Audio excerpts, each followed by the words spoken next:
questão da descriminalização do porte para uso de drogas, que é um crime previsto no artigo 28 da Lei Antidrogas do Brasil. Eu externei minha posição ontem, eu não vou repetir todo o raciocínio que fiz em relação a esse tema, mas, de fato, houve, a partir da concepção de uma lei antidrogas, também uma opção política de se prever o crime de tráfico de drogas com a pena a ele cominada, naquelas modalidades todas que estão na lei, e de prever também a criminalização do porte para uso de drogas. Se pretender legalizar ou descriminalizar, que é uma tese que pode ser sustentada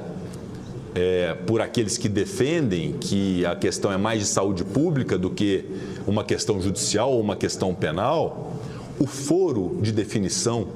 desta realidade é o Congresso Nacional Brasileiro. Parabéns, presidente! E, de fato, eu soube agora da suspensão do julgamento pelo Supremo Tribunal Federal, já com 4 votos de ministros do Supremo em relação a essa descriminalização. Mas o fato é que o grande questionamento em termos práticos quanto a isso é de que esta decisão judicial, num caso concreto de recurso extraordinário, que tem um efeito geral para toda a sociedade brasileira, indaga-se, ao se permitir ou ao se legalizar o porte de drogas para uso pessoal, de quem se irá comprar a droga? De um traficante de drogas que pratica um crime gravíssimo equiparado a hediondo. E isso acaba gerando uma perplexidade enorme, porque, diferentemente de outros países que se programaram para essa legalização e o fizeram com discussão política, através de lei, permitindo, então, uma cadeia de fornecimento da maconha, especialmente, como é o caso do Uruguai, como é o caso da Espanha, há uma organização e um programa de saúde pública que compreende, primeiro, a premissa fundamental de que isso pode ser ruim para a saúde, especialmente de jovens. E, em sendo, é preciso que haja, obviamente, um controle desse uso, como há um controle de medicamentos, por exemplo. Portanto, eu considero que uma decisão num caso concreto de descriminalização de um tipo penal criado a partir de uma discussão no Congresso Nacional que elaborou uma lei, amíngua e sem a criação de um programa de saúde pública governamental a partir da discussão no Congresso Nacional,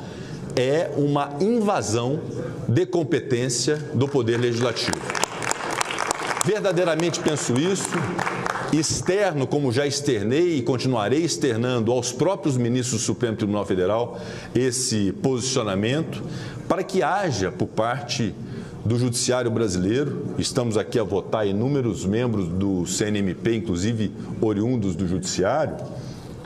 que haja uma compreensão de que as discussões políticas de uma nação, especialmente que compreendam a realidade do presente, as perspectivas de futuro, se dão através da política e que a arena política é feita por políticos e que aos juízes, a quem eu tenho um imenso respeito, e todos são testemunha aqui, do apreço, do respeito que tenho ao Judiciário e ao Supremo Tribunal Federal Brasileiro, muitas vezes injustamente atacado por diversos segmentos, inclusive do Congresso Nacional, e digo injustamente porque diversas vezes o Supremo Tribunal Federal cumpriu o seu dever de cumprimento e de guardião da Constituição Federal, mas não posso deixar de apontar aquilo que reputo um equívoco grave, uma invasão da competência do Poder Legislativo que se dá na discussão do piso nacional da enfermagem e na questão da descriminalização do porte para uso de drogas. Por isso eu faço esse registro em nome da presidência do Senado, não o faço em nome de todos os senadores e senadoras, faço como percepção pessoal e como percepção da autoridade a qual fui investido pela maioria, por 2 vezes, pela maioria do Senado Federal. Também não quero aqui admitir que qualquer parlamentar possa criticar até é possível, não há problema algum, mas aviltar a imagem e o papel desta Casa Legislativa. subir a esta tribuna para agredir o Senado Federal é tão ruim quanto o ativismo político de ministros do Supremo Tribunal Federal ou de qualquer outra corte. Então, que tenhamos também a sabedoria, a sapiência e, sobretudo, a responsabilidade de poder defender a nossa casa, que fará 200 anos e que, diferentemente da percepção de alguns, não só erra, ela pode errar, mas nós acertamos também. E acertamos no Senado Federal quando votamos medidas como reforma da Previdência, como reforma política, como a reforma trabalhista, como o marco legal do saneamento, que nós estamos defendendo e conseguimos um acordo possível para poder prevalecer o marco do saneamento, que foi uma opção política, quando votamos a capitalização da Eletrobras e que nós não admitimos nenhum tipo de retrocesso, quando apreciamos e votamos a autonomia do Banco Central do Brasil, mesmo com a crítica de alguns, mas foi uma opção política que fizemos e que foi respeitada. Fizemos muitas coisas boas nessa Casa Legislativa ao longo desse tempo e as coisas só não foram piores na pandemia porque este Congresso Nacional agiu. Foi o Congresso Nacional que agiu para garantir, inclusive, vacina para as pessoas do Brasil, quando votamos aqui uma lei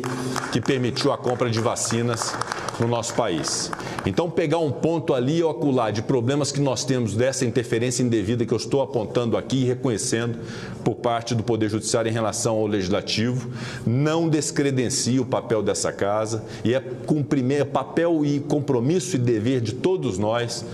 de poder enaltecer e elogiar aquilo que nós fazemos de bom aqui nesta casa, trabalhando duramente para poder servir